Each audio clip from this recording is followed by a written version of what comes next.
ولی تماشاوانه جایی رو 8 سال در باز بین بسر کمکوژیا گنده کوچو یا شنگاله کو بگمان او بیارا لسر شنگاله هاتی جینوساید یا سر شنگاله هاتی گنده کوچو گلکی غدر قاضی دلی کر و به صدان خلکی و هاتا قتل کرن جزلام و پیرو او زاروکان ایروجی به فعالکتنه پشتیوان صادق وزیر اوقاف و کاروبارین اولیا حکومت هریما کردستان رایگان که او توانا بسر هزدیا هاتی به درجه دیرو که بسر کسی نهات که اشخوا راستا جی 74 جاران به صدان سال ازدیت نقتل عام کنش ناف برن حالاندن لهل سرپین خمانه دا خاصی جواب که نبدولتی جی دیگه که به ارک خوی انسانی مروی لنبر آب سر ازدیان هاتی راببه بەداخەوە کۆمەلگای نێودەوڵەتی وەکو پێویست بە ئەرکەکانی خۆی هەڵنەستاوە زیاتر لە 7 ساڵە بە سەدان هەزار ئێزیدی لە ناو ئەو خیوەتانن کە ئەستورایی خیوەتەکە بەقەدەر ئەو مۆبایلەی دەستمان نییە جگە لەوەی کێشەی کۆمەڵایەتی زۆر و لە خوێندن دابڕانی منداڵەکانیان بەڕاستی ئەوەی بەسەر ئێزیدیەکان داهاتووە بڕواناکەم لە مێژووی عێراقدا بەسەر هیچ نەتەوە و ئاینەکانی تردا هاتبێتن لوی مهی تماشاوانه جا و سال 2014 بگمان به صدمه هرشا چکدارن داعش بو سر شنگاله تهدید قتل عام جنوسایل در حق خلق شنگاله رابونه لوی چلی هاوینی لوی گرم خلق شنگاله همو در بدری چای شنگاله بونه لهند ورمان پوارا رویجی نکتنی دیمان بونمونه گنده کوچو کو 20-25 کیلومتران دکه باشور شنگاله او گنده به درجه 2 هفتیان و تا 2.8 حتی 15 که افرو هات دور پیش کردن جاری تیرورستین داعش و شوندا بگمان قتل عام بسر خلق کوجهات آنین خلق کوجهات در بدر کردن هات بساخی هات زنده باشال کردن مینا انفالین هشته و هشتان مینا انفالین هشته و سی آنجی بگمان امیه با آمار بداتا با بحث کن کاچب سر کوجهات که گنده کوجو لشنگالی که به ناوه که بگمان هر کسی که دزانه لپشتی 2014 چپ سر خلقی کوجهاتیه اره کم کوجیا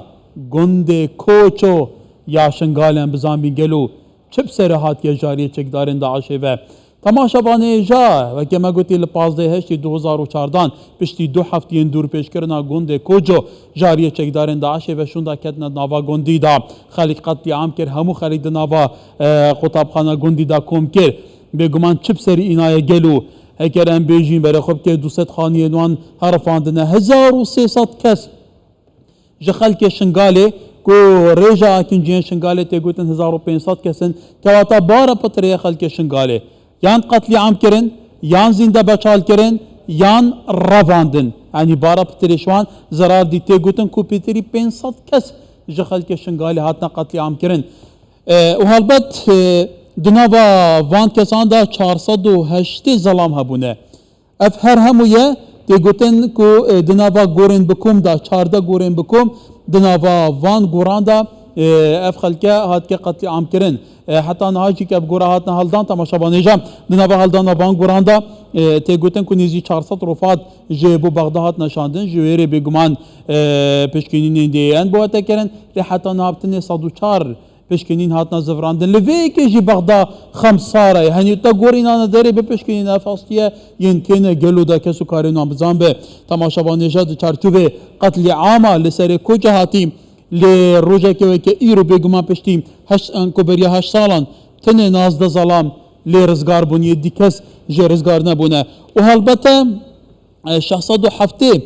جنو زاروکین رواندی حتی انها هاتنا آزاد کردن جکوما و که ما گوتی 1300 کسان اوه هاتنا آزاد کردن هندزانی جی ایکش رزگار بوین شنگاله نادیا مراد کل سراست جباکا نفدولتی کاربدان هبونه او افسروی هاتی حمل پارلمانی کت که اروپا لولاتن بباندورن دفری جهانی جی به صدم کو خلاطا نوبل بو آشتی ور بگره هر نادیا مراد پیشنهاد کرد بو کجبر کو گنده کوجو بویه بگمان داستانه که گله کی نخوش بویه جه بویره که گله که تراژدی ایدی او چند مروفن خلق کوجو کمانه گنده خالی جیه که دن آوا بکن حتی نهاجی 2-3 جبهات ندستیشان کرن که گنده کوجو لور بهت آوا کرن بگمان خلق کوجو جی دا خازه دیگه که بهنه قرابو کرن رفات نوان انکو گور نوان یم بکن بهنه هلدان او خلق وانجی بگمان بزعم بنقلو أفا كيه يعني بتايبتي جو هم رفاتهم ببغداد نبرن بو حتى هذا أنجام يوان يدگاردين ايدي تماشا بانيجا قدر في قالي اوه بيقومان قالي ما بهمو اوياتنا جينوسايد كرن لي قالي مي زدي كوج كردين راسنن نك جارك حفتي وشار جاران هادنا قتل عام كرن هادنا إبادة كرن لهرمانه سرپین خمانه دباف چند صد کسین کوجو ایدی دمید بین بدن چند هزار کس ایدی بگمان قدر جی بی آوایه ما بس نمنا سرن جواراب کشم میوانه که من هیا بريس حسين قاسم حسون او شورمنده سروقاتیا هرما کردستانه جبو کاروبارین زدیان بگمان اول دهوی که گلمه کافسین نیوراتا باش ایدیش بیراته بریا چان روزان لدهوی که دچارچوبه دی بیته که دادیسان ما روشا شنگال شوپان لیرو امی بحث جیه که دستی شانکیری گنده که شنگال بکن کتود زانی دیناوا وی گندی دا زورترین قتل عام در حق رونجوان گندی دا هاتنا انجام دان بگمان بویرین تراجیدین هوانه هنه دناوا وی گندی دا هاتنا انجام دان به هلکت نگلو سرنجاوا چیه بو حتی نهابون منا بغدا او طر من دناوا گورن بکم دا بری پشکنین بوناکت و بخکس و کارنان و گرینید گەلەک سپاس ڕۆژ باش ئەڤڕۆ بەری هەر ساڵە ڕێکخراوە داعش هەجومی سێ هەیڤە هەشت 2014 هەجومی شنگالێ کردبوو و سێ هەیڤە هەشت هەتا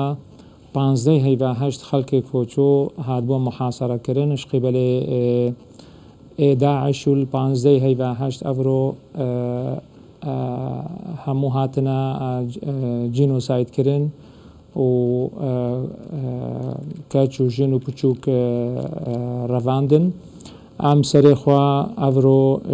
هەموو شەهیدارە چمینن و بانی خودێتکن هەمووکە بڕەحەمینێ ئەم بزەڤرنە پرسیارە جەنابێتە هەتانهۆ 146 رفات طب عدلية بغداي ناسينا والكسو كاردوان زفران دينا وريو رسمكي ديني وإنساني وياساي هاتينا زفراندن وهاتينا بشارتن هروها 450 رفات عن بشرة رفات هتانه الطب عدلية بغداية معينة هشتا نهاتينا ناساندن داتا بيس هيا و سامبلي خويني جي كسوكارت وان قربانيا وان شهيدا وداين و طبعا عدلي جين هو مشغولة سامبلت شهستياجي ورقري ومقارنة بك حتى تطابق چه ببي برسيارة جنابتا بوچي تأخيرت بن ام براستی خلق ایزدی بشوكي گشتی و خلق شنگال بشوكي تايبات همو في برسيارت كن و همو عاجز سنجبر في تأخير جي هكا تبيع أسبابا وتلقل الدائرة قرد بكوم بشي قرد بكوم الحكومة بغداد فدرالي تباخذي دي بيجن فترة قدريش كورونا بو منشيام كاركن يادي عامل أمني الشنغال دا فترة كي هاريكار ناي هاريكار بو تيمد هلدانت قرد بكوم بين ولو عمد بيجن نهوجي ناي مستقر الشنغالي يادي براستيجيت بيجن ما ميزاني نينا اوجي بشكا يادي اندامت تيمت قرد بكوم ذيكاري اوجي تكيمن و براستيجي هروها سببك ديجي اقرنگ هيا مدرس اماجه بكم انه قرد بكوم نبس الشنغال هينا او هولدان چنگو اهتمامك اناف دولتية تايبت الكيس إزديال شنغالي هيا چنگو تاوان ديجي إزديال شنغالي قلق وجداني الدنيا هموكي هجان اوجي ذين ئەولیەتەکێ بتنێتێ بەست بێژن مەگەلە گۆڕێت بکۆمل دەرێ دیژی هەینا گەرەکە بله کاک حسین البته گەلە گۆڕێن بکۆمانە بە پرسێکردنە لە بیابانێن عارعارێ لەسەر حدودی بێگومان کوێتێ بدەهان ئەبە 30-40 ساڵە بەردەوام حکوومەتین یەک دیفێکن عێراقی گۆڕێن بکۆم بە کوردان چێ دەکەن بساخی بناغدەکەن یا هەری داویە داعش بۆیە ADF پرسە ببی ئەوایە گەل و دچارچوبێ vê pirsêda bêguman av serê gundê koç û hatî şingalê xirê bûyerekî kêm nebûye serastê cîhanê weke te gotî wîjdana mirovatî hejandiye lê gel û wîjdana kar bi destên vê dunyayê hejandiye ku fi'len hewlekê cidî bête dan dibe kak Hesên guhdariya min neke dibe ku min gotî hemû vala derdiçe dixwazîn ev pirsgirêke çareser bibe ya dengî nişûnda em ê berdamiyê bi got û bêja xwe bidin niha dengê me tê kak Hesên باشەکەکۆ kak Hesên wekû te gotî balê هۆی باشە ewa bi serê şingalê hatî tu zanî yanî bi dehan sala bi serê Kurdan tê gorên bi kom û komkujî û bi sax bin axkirin û heta dawiyê lê ekerem behsê niha bikî niha bi serê şingalê tê ku tu zanî niha jî bêguman cîhana teknolojiya zanyariyan pêşketiye hemû dinya dizane çi bi serê hatiye li ber çavên wan dîmena dişopînin gel û karvedanên civaka nêvdewletî sebaretî vê pirsê çawa ye ku carekê di we bike pêkhateyeke resen ya wekû êzidyan heftê û çar cara rastî qirkirinê dibe êdî dubare nebe biparêzin baw biparêzin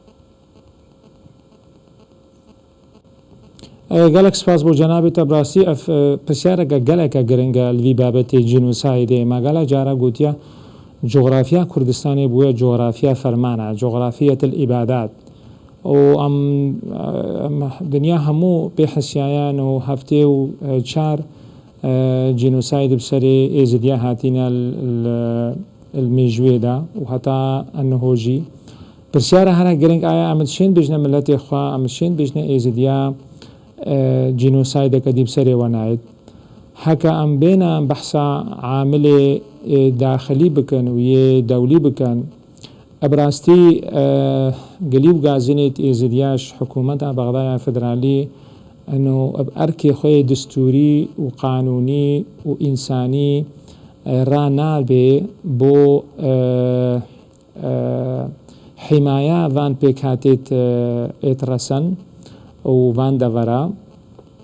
مخابن ئەو نەل ئەولەویاتێت حکوومەتا بەغدایە فدرالی دەینا و ئەمت بینن دستوری عراقی جی ئەف گەلێکی هاریکارن و ئەف کێشەژی بێتە چارەسەرکردن بڕایە منە شخصی وەکو ئینسانێکیش مێژڤە مەلەفی جینۆسایدێ کارت کە هەکە مادا 140 لە 2007 وەکە دستوری عراقیت بێژێت هەکە هاتبا جێبەجێکردن و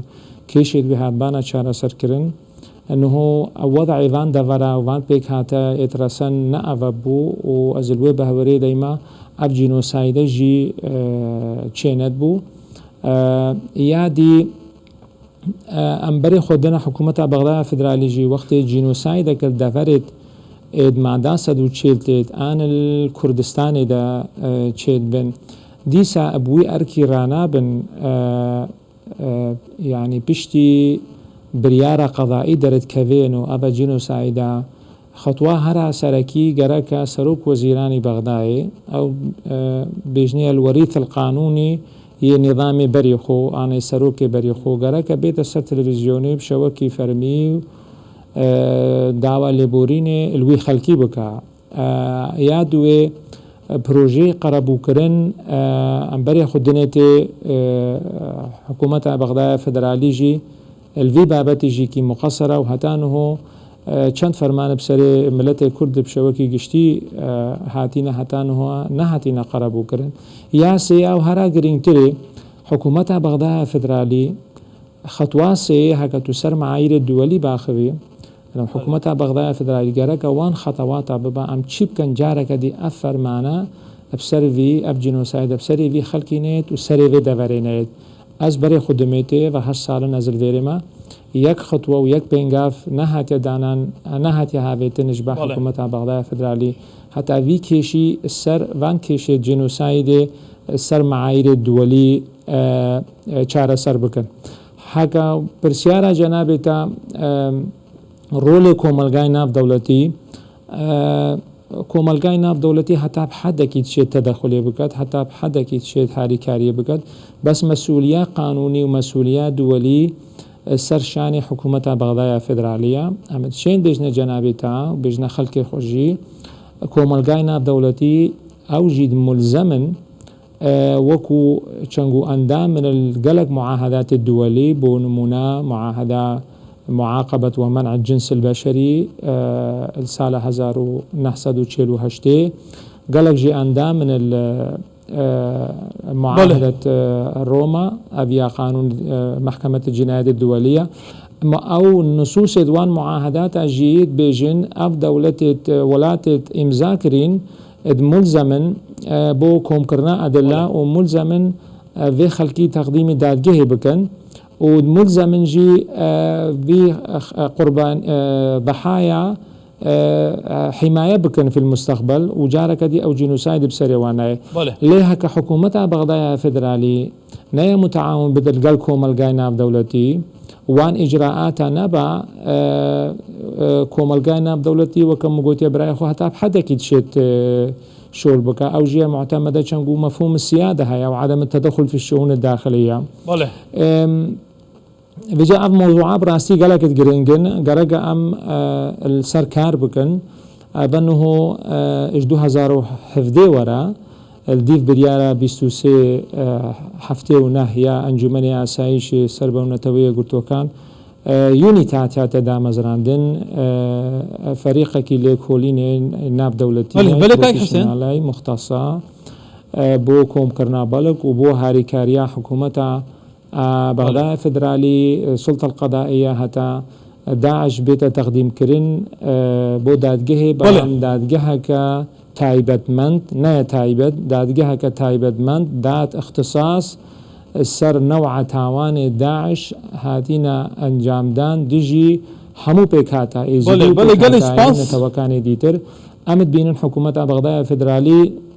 نهن دايا متعاونة بله سرنجاتا گشت کاک حسین گلی سپاس و دامزراندنا